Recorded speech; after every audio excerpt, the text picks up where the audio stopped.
ಇದು ಅಂತ್ಯ ಆಗಿಲ್ಲ, ಒಪ್ಕೊಂಡಂಗೆ ಆಯ್ತು ಅವರು. ನಾವು ತಗೊಂಡಿರೋದು ತಪ್ಪು, ಕಾನೂನು ಬಾಹಿರವಾಗಿ ನಾವು ತಗೊಂಡಿದ್ದೀವಿ.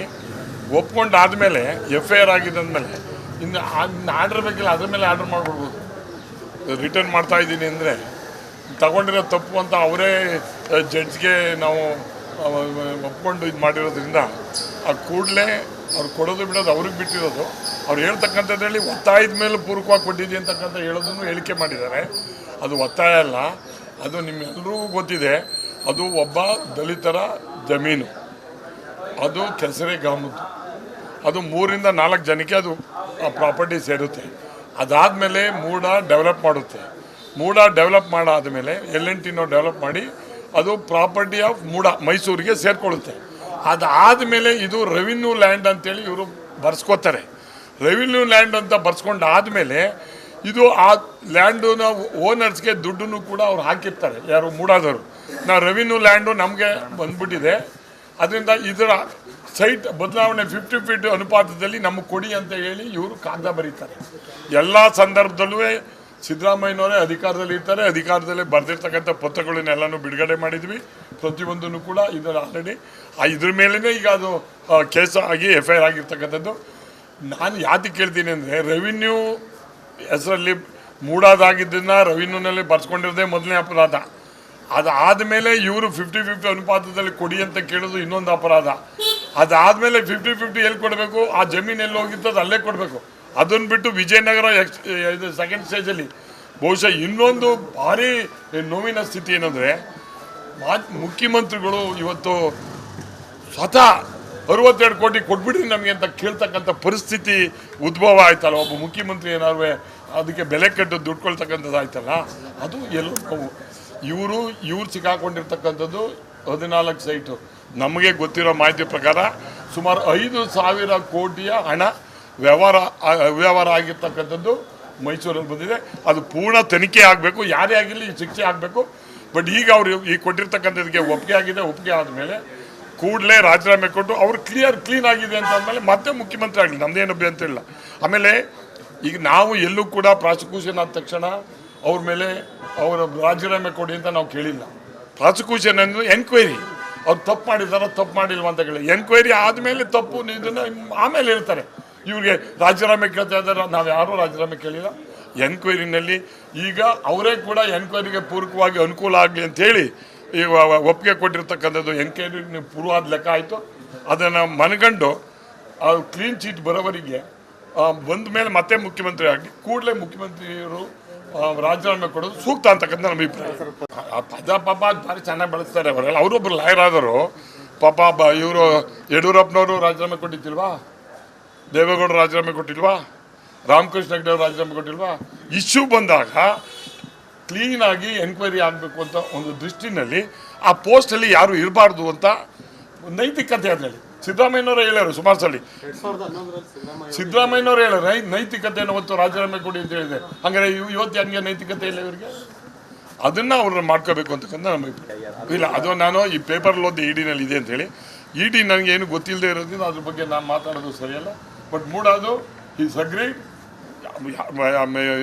ಅವ್ರ ಅಣ್ಣ ಕೊಟ್ಟಿದ್ದು ಇನ್ನೊಂದು ಕೊಟ್ಟಿದ್ದು ಹೇಳಿದ್ರು, ನಾನು ಏನೋ ಒಂದು ಪತ್ರ ಇಲ್ಲ ಅಂತ ಹೇಳಿದರು. ಎಲ್ಲ ಪತ್ರವನ್ನು ಇವರು ಅಧಿಕಾರದಲ್ಲಿ ಇಲ್ಲದೆ ಬರೆದಿರ್ತಕ್ಕಂಥ ಕಾಪಿಗಳು ಈಗ ಆಲ್ರೆಡಿ ನೀವು ಪೇಪರಲ್ಲೂ ತೋರಿಸಿದ್ರಿ, TVಯಲ್ಲಿ ತೋರಿಸಿದ್ರಿ, ಎಲ್ಲರೂ ಇದೆ. ಎಲ್ಲ ರೆಕಮೆಂಡೇಶನ್ ಇವ್ರದ್ದೇ ಇದೆ. ಡೆವಲಪ್ಮೆಂಟ್ಗೆ ಅಂತ ಬಳಸ್ಕೊಂಡಿರ್ತಕ್ಕಂಥದ್ದು ಅದೆಲ್ಲ ತನಿಖೆಯಲ್ಲಿ ಬರುತ್ತಲ್ಲಪ್ಪ. ಈಗ ನಾನು ಯಾವುದೂ ಇಲ್ಲ, ನಾನು ಕಪ್ಪು ಚುಕ್ಕಿ ಇಲ್ಲ, ಏನೂ ಇಲ್ಲ ಅಂತಕ್ಕಂಥ ಹೇಳ್ತಾರಲ್ಲ, ಯಾವಾಗ ಗೊತ್ತಾಗೋದು? ರಿಪೋರ್ಟ್ ಬಂದು ಕಪ್ಪು ಚುಕ್ಕಿ ಇಲ್ಲ ಅಂತೇಳಿ ಎನ್ಕ್ವೈರಿ ಆದಮೇಲೆ ಬರ್ತದೆ. ಬರಲಿ ಬಿಡಿ, ಎನ್ಕ್ವೈರಿ ಆದಮೇಲೆ ಅದನ್ನ ನೋಡ್ರಿ. ಕುಂಬಳಕಾಯಿ ಕಳ್ಳ ನೀನು ಬೇಲ್ ಮೇಲೆ ಅವ್ರು ಇವ್ರು ಬೇಲ್ ತಗೊಳಪ್ಪ ಹಂಗ್ರೆ FIR ಮೇಲೆಗೆ ತಗೋಬೇಡಿ ಅಂತ ಯಾರು ಹೇಳಿರೋ ಇವ್ರಿಗೆ? ನಾವು ಹೇಳಿದ್ದೀವ? ಬೇಲಾರು ತಗೊಂಡವ್ರು ತಾನೆ, ಇವ್ರಾಗ ತಗೊಂಡಿಲ್ಲ. ಹಂಗಾರೆ ತಗೋಬೇಕಲ್ಲ, ಹೋಗ್ಬೇಕಲ್ಲ ಕೋರ್ಟಿಗೆ. ಈಗ ಸರಿ, ಒಬ್ಬರ ಮೇಲೆ ಇನ್ನೊಬ್ಬ ಏನು ಮಾಡೋಣ ಅಂದ್ಬಿಟ್ಟು ನಾನು ಮಾಡ್ಬಾರ್ದು. ನಾನು ಮಾಡ್ತಕ್ಕಂಥದ್ದು, ನಾನು ನೋಡಿದಂಥ ಸಿದ್ದರಾಮಯ್ಯನವರು ಭಾರಿ ಕಾನೂನು ಪಂಡಿತರು. 15, 16 ಸತಿ 11 ಸತಿ ಬಜೆಟ್ ಮಂಡನೆ ಮಾಡಿರ್ತಕ್ಕಂಥವ್ರು. ಅವರು ಮಾತು ಇದ್ದಂಥ ಮೊದಲಿತ್ತಲ್ಲ, ಅದು ಈಗ ಕಳ್ಕೊಂಡ್ಬಿಟ್ಟಿದ್ದಾರೆ. ಕುರ್ಚಿ ವ್ಯಾಮೋಹ ಜಾಸ್ತಿ ಆಗಿದೆ. ಬರಲಿ, ಅವರ ಅಧಿಕಾರ ಗುಡ್ ಅಡ್ಮಿನಿಸ್ಟ್ರೇಟರ್, ಅದರಲ್ಲಿ ಎರಡನೇ ಮಾತಿಲ್ಲ, ನಾನೇ ಹೇಳ್ತೀನಿ. ಬಟ್ ಆದರೆ ಈ ಥರ ನಾನು ಏನು ಮಾಡಿಲ್ಲ ಅಂತ ಹೇಳ್ತಕ್ಕಂಥ ಸಿಕ್ಕಾಕೊಂಡಿರ್ತಕ್ಕಂಥದ್ದು ಬೆಳಕಿಗೆ ಬಂತಲ್ಲ, ಅವ್ರು ಒಪ್ಕೊಂಡಿದ್ದಾರಲ್ಲ, ಕೂಡಲೇ ರಾಜೀನಾಮೆ ಕೊಟ್ಟು ಇದಕ್ಕೆ ಎಂಕ್ವೈರಿ ಆಗೋದಕ್ಕೆ ಒಂದು ಸಹಕಾರ ಕೊಡಿ ಅಷ್ಟೇ. ನಾವು ಥ್ಯಾಂಕ್ ಯು. ಇದು ಅಂತ್ಯ ಆಗಿಲ್ಲ, ಒಪ್ಕೊಂಡಂಗೆ ಆಯ್ತು. ಅವರು ನಾವು ತಗೊಂಡಿರೋದು ತಪ್ಪು, ಕಾನೂನು ಬಾಹಿರವಾಗಿ ನಾವು ತಗೊಂಡಿದ್ದೀವಿ. ಒಪ್ಕೊಂಡಾದ್ಮೇಲೆ FIR ಆಗಿದ್ದಂದಮೇಲೆ ಇನ್ನು ಆರ್ಡರ್ ಬೇಕಿಲ್ಲ, ಅದ್ರ ಮೇಲೆ ಆರ್ಡರ್ ಮಾಡ್ಬಿಡ್ಬೋದು. ರಿಟರ್ನ್ ಮಾಡ್ತಾ ಇದ್ದೀನಿ ಅಂದರೆ ತಗೊಂಡಿರೋ ತಪ್ಪು ಅಂತ ಅವರೇ ಜಡ್ಜ್ಗೆ ನಾವು ಒಪ್ಕೊಂಡು ಇದು ಮಾಡಿರೋದ್ರಿಂದ ಆ ಕೂಡಲೇ ಅವ್ರು ಕೊಡೋದು ಬಿಡೋದು ಅವ್ರಿಗೆ ಬಿಟ್ಟಿರೋದು. ಅವ್ರು ಹೇಳ್ತಕ್ಕಂಥದ್ರಲ್ಲಿ ಒತ್ತಾಯದ ಮೇಲೆ ಪೂರ್ವಕವಾಗಿ ಕೊಟ್ಟಿದ್ದೀವಿ ಅಂತಕ್ಕಂಥ ಹೇಳೋದನ್ನು ಹೇಳಿಕೆ ಮಾಡಿದ್ದಾರೆ.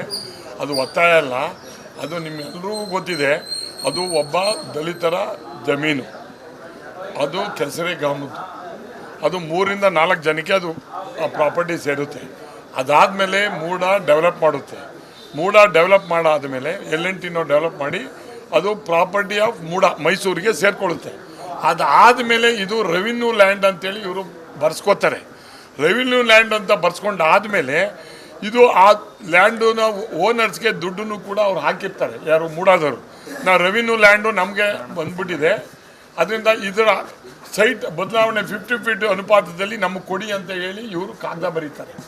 ಎಲ್ಲ ಸಂದರ್ಭದಲ್ಲೂ ಸಿದ್ದರಾಮಯ್ಯನವರೇ ಅಧಿಕಾರದಲ್ಲಿ ಇರ್ತಾರೆ. ಅಧಿಕಾರದಲ್ಲೇ ಬರೆದಿರ್ತಕ್ಕಂಥ ಪತ್ರಗಳನ್ನೆಲ್ಲನೂ ಬಿಡುಗಡೆ ಮಾಡಿದ್ವಿ. ಪ್ರತಿಯೊಂದನ್ನು ಕೂಡ ಇದರ ಆಲ್ರೆಡಿ ಇದ್ರ ಮೇಲೇ ಈಗ ಅದು ಕೇಸ್ ಆಗಿ FIR ಆಗಿರ್ತಕ್ಕಂಥದ್ದು. ನಾನು ಯಾಕೆ ಕೇಳ್ತೀನಿ ಅಂದರೆ, ರೆವಿನ್ಯೂ ಹೆಸರಲ್ಲಿ ಮೂಡಾದಾಗಿದ್ದನ್ನು ರೆವಿನ್ಯೂನಲ್ಲಿ ಬರ್ಸ್ಕೊಂಡಿರೋದೇ ಮೊದಲನೇ ಅಪರಾಧ. ಅದಾದಮೇಲೆ ಇವರು 50-50 ಅನುಪಾತದಲ್ಲಿ ಕೊಡಿ ಅಂತ ಕೇಳೋದು ಇನ್ನೊಂದು ಅಪರಾಧ. ಅದಾದಮೇಲೆ 50-50 ಎಲ್ಲಿ ಕೊಡಬೇಕು, ಆ ಜಮೀನು ಎಲ್ಲಿ ಹೋಗಿರ್ತದೆ ಅಲ್ಲೇ ಕೊಡಬೇಕು. ಅದನ್ನು ಬಿಟ್ಟು ವಿಜಯನಗರ ಸೆಕೆಂಡ್ ಸ್ಟೇಜಲ್ಲಿ ಬಹುಶಃ ಇನ್ನೊಂದು ಭಾರಿ ನೋವಿನ ಸ್ಥಿತಿ ಏನಂದರೆ, ಮುಖ್ಯಮಂತ್ರಿಗಳು ಇವತ್ತು ಸ್ವತಃ 62 ಕೋಟಿ ಕೊಟ್ಬಿಡ್ರಿ ನಮಗೆ ಅಂತ ಕೇಳ್ತಕ್ಕಂಥ ಪರಿಸ್ಥಿತಿ ಉದ್ಭವ ಆಯ್ತಲ್ಲ. ಒಬ್ಬ ಮುಖ್ಯಮಂತ್ರಿ ಏನಾದ್ರು ಅದಕ್ಕೆ ಬೆಲೆ ಕಟ್ಟು ದುಡ್ಡು ಕೊಳ್ತಕ್ಕಂಥದ್ದು ಆಯ್ತಲ್ಲ, ಅದು ಎಲ್ಲೋ ನಾವು ಇವ್ರು ಸಿಕ್ಕಾಕೊಂಡಿರ್ತಕ್ಕಂಥದ್ದು 14 ಸೈಟು. ನಮಗೆ ಗೊತ್ತಿರೋ ಮಾಹಿತಿ ಪ್ರಕಾರ ಸುಮಾರು 5,000 ಕೋಟಿಯ ಹಣ ಅವ್ಯವಹಾರ ಆಗಿರ್ತಕ್ಕಂಥದ್ದು ಮೈಸೂರಲ್ಲಿ ಬಂದಿದೆ. ಅದು ಪೂರ್ಣ ತನಿಖೆ ಆಗಬೇಕು, ಯಾರೇ ಆಗಿರಲಿ ಶಿಕ್ಷೆ ಆಗಬೇಕು. ಬಟ್ ಈಗ ಅವರು ಈ ಕೊಟ್ಟಿರ್ತಕ್ಕಂಥದ್ದಕ್ಕೆ ಒಪ್ಪಿಗೆ ಆಗಿದೆ. ಒಪ್ಪಿಗೆ ಆದಮೇಲೆ ಕೂಡಲೇ ರಾಜೀನಾಮೆ ಕೊಟ್ಟು ಅವ್ರು ಕ್ಲೀನ್ ಆಗಿದೆ ಅಂತ ಅಂದಮೇಲೆ ಮತ್ತೆ ಮುಖ್ಯಮಂತ್ರಿ ಆಗಲಿ, ನಮ್ಮದೇನು ಅಭ್ಯಂತರ ಇಲ್ಲ. ಆಮೇಲೆ ಈಗ ನಾವು ಎಲ್ಲೂ ಕೂಡ ಪ್ರಾಸಿಕ್ಯೂಷನ್ ಆದ ತಕ್ಷಣ ಅವ್ರ ಮೇಲೆ ಅವರು ರಾಜೀನಾಮೆ ಕೊಡಿ ಅಂತ ನಾವು ಕೇಳಿಲ್ಲ. ಪ್ರಾಸಿಕ್ಯೂಷನ್ ಅಂದರೆ ಎನ್ಕ್ವೈರಿ, ಅವ್ರು ತಪ್ಪು ಮಾಡಿದಾರ ತಪ್ಪು ಮಾಡಿಲ್ವ ಅಂತ ಕೇಳಿ ಎನ್ಕ್ವೈರಿ ಆದಮೇಲೆ ತಪ್ಪು ಇದನ್ನು ಆಮೇಲೆ ಹೇಳ್ತಾರೆ. ಇವ್ರಿಗೆ ರಾಜೀನಾಮೆ ಕೇಳ್ತಾ ಇದ್ದಾರೆ, ನಾವು ಯಾರೂ ರಾಜೀನಾಮೆ ಕೇಳಿಲ್ಲ. ಎನ್ಕ್ವೈರಿನಲ್ಲಿ ಈಗ ಅವರೇ ಕೂಡ ಎನ್ಕ್ವೈರಿಗೆ ಪೂರಕವಾಗಿ ಅನುಕೂಲ ಆಗಲಿ ಅಂಥೇಳಿ ಈಗ ಒಪ್ಪಿಗೆ ಕೊಟ್ಟಿರ್ತಕ್ಕಂಥದ್ದು. ಎನ್ಕ್ವೈರಿ ಪೂರ್ವಾದ ಲೆಕ್ಕ ಆಯಿತು. ಅದನ್ನು ಮನಗಂಡು ಕ್ಲೀನ್ ಚೀಟ್ ಬರೋವರಿಗೆ ಬಂದ ಮೇಲೆ ಮತ್ತೆ ಮುಖ್ಯಮಂತ್ರಿ ಆಗಲಿ, ಕೂಡಲೇ ಮುಖ್ಯಮಂತ್ರಿಯವರು ರಾಜೀನಾಮೆ ಕೊಡೋದು ಸೂಕ್ತ ಅಂತಕ್ಕಂಥ ನಮ್ಮ ಅಭಿಪ್ರಾಯ. ಪದ ಪಾಪ ಭಾರಿ ಚೆನ್ನಾಗಿ ಬಳಸ್ತಾರೆ ಅವರೆಲ್ಲ. ಅವರೊಬ್ಬರು ಲಾಯರ್ ಆದರು ಪಾಪ. ಇವರು ಯಡಿಯೂರಪ್ಪನವರು ರಾಜೀನಾಮೆ ಕೊಟ್ಟಿದ್ದಿಲ್ವಾ, ದೇವೇಗೌಡರು ರಾಜೀನಾಮೆ ಕೊಟ್ಟಿಲ್ವಾ, ರಾಮಕೃಷ್ಣ ಹೆಗಡೆ ಅವರು ರಾಜೀನಾಮೆ ಕೊಟ್ಟಿಲ್ವಾ?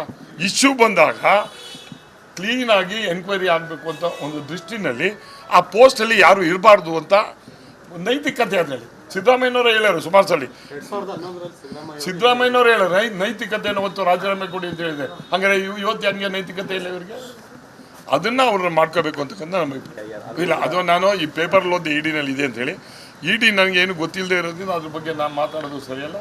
ಬಟ್ ಮೂಡೋದು ಈಸ್ ಅಗ್ರೀಡ್. ಅವ್ರ ಅಣ್ಣ ಕೊಟ್ಟಿದ್ದು ಇನ್ನೊಂದು ಕೊಟ್ಟಿದ್ದು ಹೇಳಿದ್ರು, ನಾನು ಏನೋ ಒಂದು ಪತ್ರ ಇಲ್ಲ ಅಂತ ಹೇಳಿದರು. ಎಲ್ಲ ಪತ್ರವನ್ನು ಇವರು ಅಧಿಕಾರದಲ್ಲಿ ಇಲ್ಲದೆ ಬರೆದಿರ್ತಕ್ಕಂಥ ಕಾಪಿಗಳು ಈಗ ಆಲ್ರೆಡಿ ನೀವು ಪೇಪರಲ್ಲೂ ತೋರಿಸಿದ್ರಿ, TVಯಲ್ಲಿ ತೋರಿಸಿದ್ರಿ, ಎಲ್ಲರೂ ಇದೆ. ಎಲ್ಲ ರೆಕಮೆಂಡೇಶನ್ ಇವ್ರದ್ದೇ ಇದೆ. ಡೆವಲಪ್ಮೆಂಟ್ಗೆ ಅಂತ ಬಳಸ್ಕೊಂಡಿರ್ತಕ್ಕಂಥದ್ದು ಅದೆಲ್ಲ ತನಿಖೆನಲ್ಲಿ ಬರುತ್ತಲ್ಲಪ್ಪ. ಈಗ ನಾನು ಯಾವುದೂ ಇಲ್ಲ, ನಾನು ಕಪ್ಪು ಚುಕ್ಕಿ ಇಲ್ಲ, ಏನೂ ಇಲ್ಲ ಅಂತಕ್ಕಂಥ ಹೇಳ್ತಾರಲ್ಲ, ಯಾವಾಗ ಗೊತ್ತಾಗೋದು? ರಿಪೋರ್ಟ್ ಬಂದು ಕಪ್ಪು ಚುಕ್ಕಿ ಇಲ್ಲ ಅಂತ ಹೇಳಿ ಎನ್ಕ್ವೈರಿ ಆದಮೇಲೆ ಬರ್ತದೆ. ಬರಲಿ ಬಿಡಿ, ಎನ್ಕ್ವೈರಿ ಆದಮೇಲೆ ಅದನ್ನ ನೋಡ್ರಿ. ಕುಂಬಳಕಾಯಿ ಕಳ್ಳ ನೀನು ಬೇಲ್ ಮೇಲೆ ಅವ್ರು ಬೇಲ್ ತಗೊಳಪ್ಪ ಹಂಗ್ರೆ FIR ಮೇಲೆಗೆ ತಗೋಬೇಡಿ ಅಂತ ಯಾರು ಹೇಳಿರೋ ಇವ್ರಿಗೆ? ನಾವು ಹೇಳಿದ್ದೀವಾ? ಬೇಲಾರು ತಗೊಂಡವ್ರು ತಾನೆ, ಇವ್ರಾಗಿ ತಗೊಂಡಿಲ್ಲ. ಹಂಗಾರೆ ತಗೋಬೇಕಲ್ಲ, ಹೋಗ್ಬೇಕಲ್ಲ ಕೋರ್ಟಿಗೆ. ಈಗ ಸರಿ, ಒಬ್ಬರ ಮೇಲೆ ಇನ್ನೊಬ್ಬ ಏನು ಮಾಡೋಣ ಅಂದ್ಬಿಟ್ಟು ನಾನು ಮಾಡ್ಬಾರ್ದು. ನಾನು ಮಾಡ್ತಕ್ಕಂಥದ್ದು, ನಾನು ನೋಡಿದಂಥ ಸಿದ್ದರಾಮಯ್ಯನವರು ಭಾರಿ ಕಾನೂನು ಪಂಡಿತರು. 15-16 ಸತಿ 11 ಸತಿ ಬಜೆಟ್ ಮಂಡನೆ ಮಾಡಿರ್ತಕ್ಕಂಥವ್ರು. ಅವರು ಮಾತು ಇದ್ದಂಥ ಮೊದಲಿತ್ತಲ್ಲ ಅದು ಈಗ ಕಳ್ಕೊಂಬಿಟ್ಟಿದ್ದಾರೆ. ಕುರ್ಚಿ ವ್ಯಾಮೋಹ ಜಾಸ್ತಿ ಆಗಿದೆ. ಬರಲಿ ಅವರ ಅಧಿಕಾರ, ಗುಡ್ ಅಡ್ಮಿನಿಸ್ಟ್ರೇಟರ್, ಅದರಲ್ಲಿ ಎರಡನೇ ಮಾತಿಲ್ಲ, ನಾನೇ ಹೇಳ್ತೀನಿ. ಬಟ್ ಆದರೆ ಈ ಥರ ನಾನು ಏನು ಮಾಡಿಲ್ಲ ಅಂತ ಹೇಳ್ತಕ್ಕಂಥ ಸಿಕ್ಕಾಕೊಂಡಿರ್ತಕ್ಕಂಥದ್ದು ಬೆಳಕಿಗೆ ಬಂತಲ್ಲ, ಅವ್ರು ಒಪ್ಕೊಂಡಿದ್ದಾರಲ್ಲ, ಕೂಡಲೇ ರಾಜೀನಾಮೆ ಕೊಟ್ಟು ಇದಕ್ಕೆ ಎಂಕ್ವೈರಿ ಆಗೋದಕ್ಕೆ ಒಂದು ಸಹಕಾರ ಕೊಡಿ ಅಷ್ಟೇ. ನಾವು ಥ್ಯಾಂಕ್ ಯು.